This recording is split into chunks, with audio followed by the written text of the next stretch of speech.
Hello everyone, welcome back to day 23 of my 30-day personal growth journey. Today I am talking with ChatGPT about an important life skill, building resilience during difficult times. Life does not always go according to our plans. We face setbacks, failures, stress, disappointment, and unexpected challenges. Resilience helps us recover, learn from difficult experiences, and continue moving forward. So, today I want to understand how I can become mentally and emotionally stronger when life gets difficult.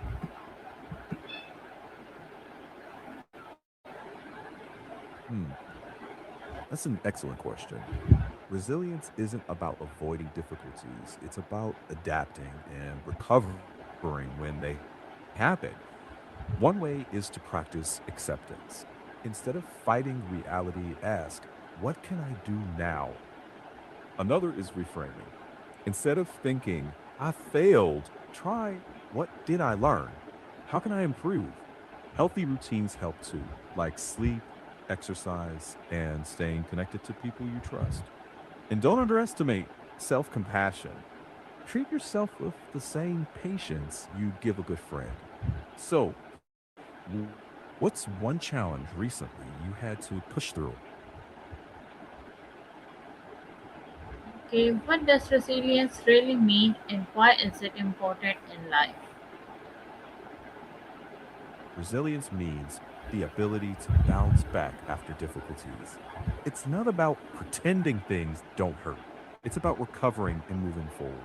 It's important because setbacks, well, they're inevitable. Without resilience, people can get stuck in discouragement. Resilience lets you carry the weight, learn from it, and keep going without losing yourself.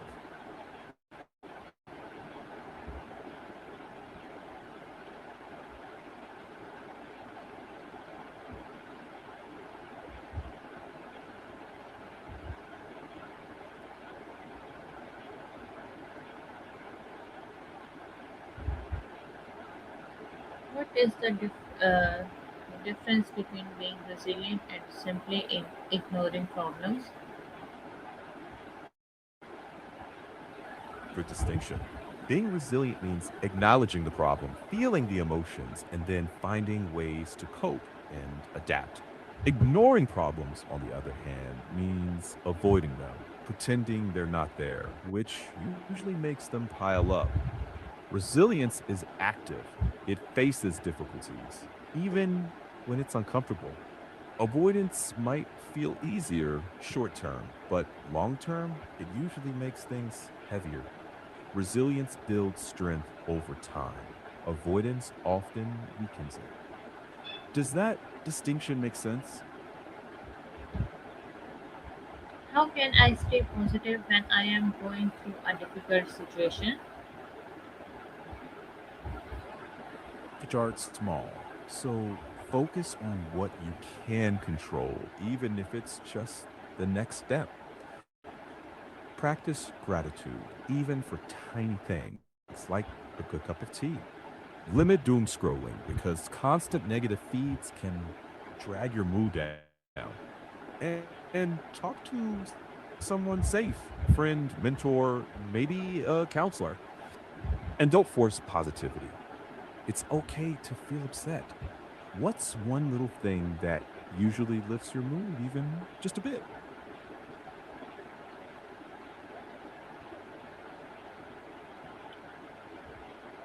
How should I handle failure without losing confidence? First, separate who you are from what's happened. A failure isn't your identity, it's feedback. Look at what specifically didn't work. Ask, what can I adjust next time? Keep a record of small wins so you can see progress over time. And treat confidence like a muscle. Use it even when shaky, and it'll grow. And if self doubt gets loud, talk to someone you trust. You don't have to carry it alone. What's one small win you can acknowledge today?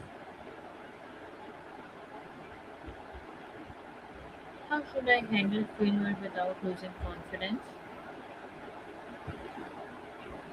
First, separate who you are from the result. Failure is an event, not your identity. Then, look at what specifically didn't work. Ask the questions like, what can I adjust next time? Keep a record of small wins so you can see progress. And remember, confidence rebuilds by practicing small, doable tasks again and again. And if your self doubt gets loud, talk to someone you trust. You don't have to carry it alone.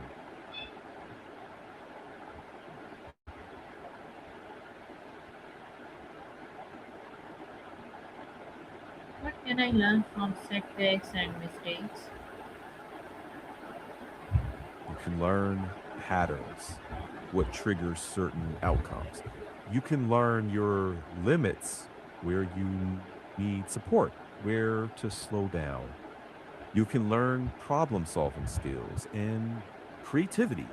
And maybe most importantly, you can learn that you can recover. Each setback becomes evidence that you can get back up. And that evidence quietly rebuilds confidence. So rather than asking, why me? Try, what is this teaching me? That shift often turns pain into usable wisdom. Any ideas?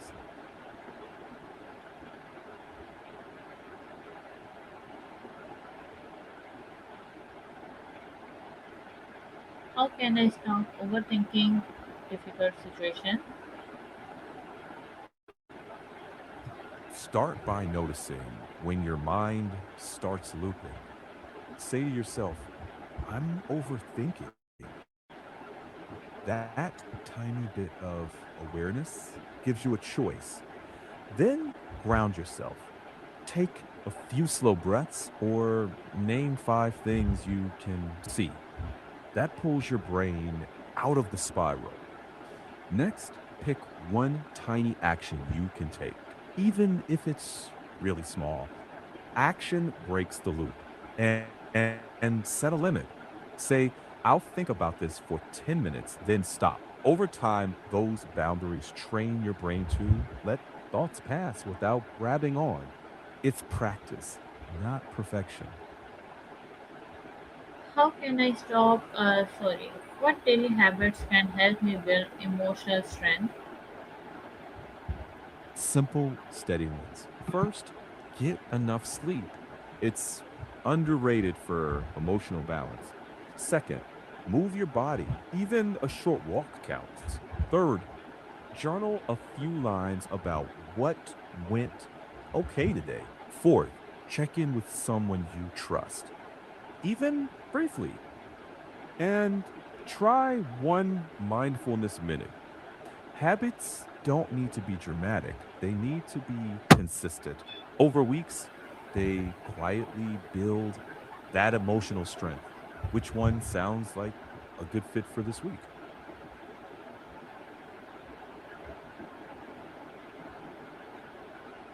How important are patience and self discipline during challenging times? Crucial. Patience keeps you from rushing decisions just because you're uncomfortable. Self discipline keeps you doing the basics, even when motivation dips.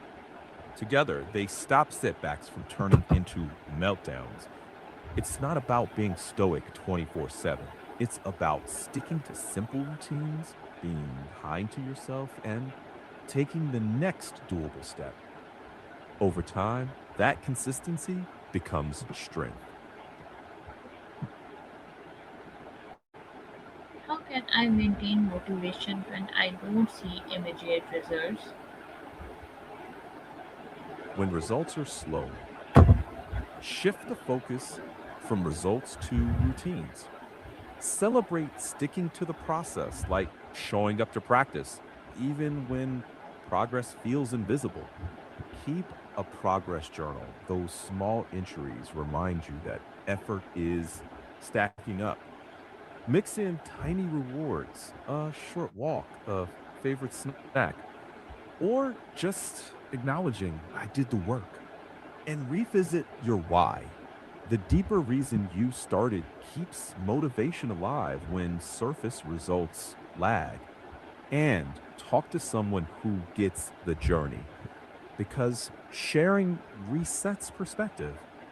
Motivation's less like a spark and more like a fire you tend.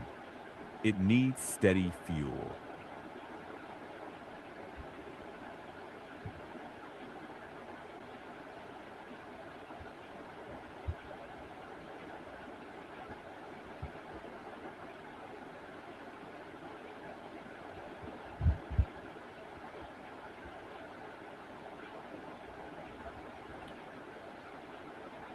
How can I balance accepting a difficult situations with still working to improve it? Accept what's real right now. No pretending. Then look for what is changeable, even one small piece. Acceptance keeps you steady, so your energy isn't wasted fighting reality. Action directs that energy toward what's changeable. It's a rhythm, not a switch. Sometimes you pause to breathe, sometimes you nudge forward. That balance keeps you from freezing in acceptance or burning out in constant fixing. Ask yourself, what's one thing I can realistically try this week? Keep it tiny and leave room for rest as part of the plan. That combo is sustainable progress.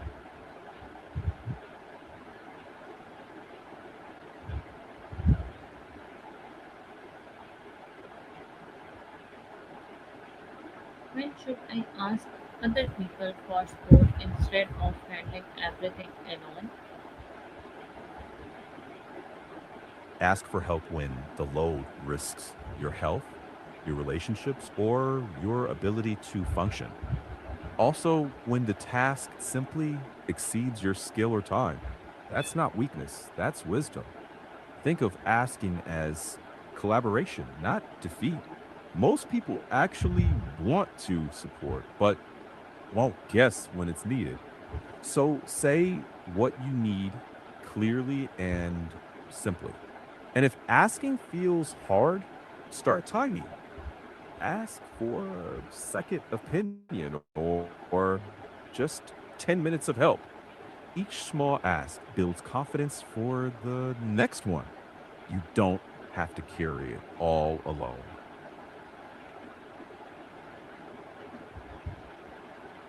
How can resilience help me achieve my three major life goals? Resilience keeps you from quitting when progress stalls. For your counseling goal, it'll help you sit with tough cases without burning out.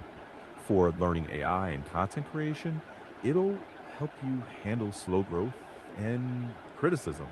For financial goals, it helps you stay patient and consistent, like sticking to plans even when returns are delayed. Combined with discipline, you focus on daily actions you can actually control. That pairing turns big ambitions into manageable steps. And when setbacks come, and they will, resilience keeps you from making setbacks mean I'm a failure. Instead, it becomes next step. That's how long goals stay reachable.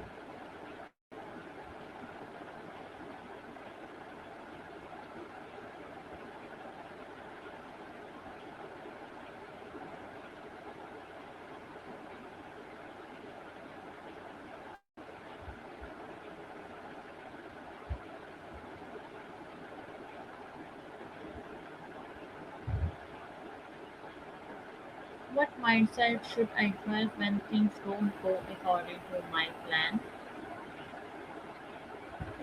Keep a flexible mindset.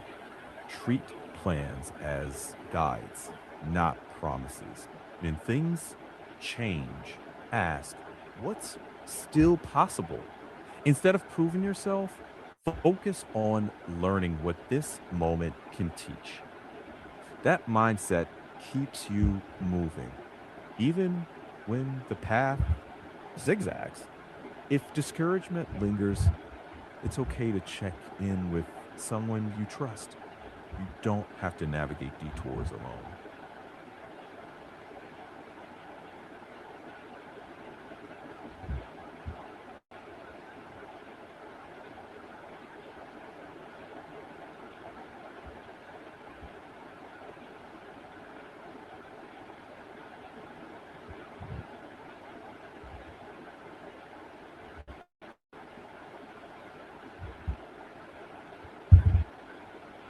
Can difficult experiences actually make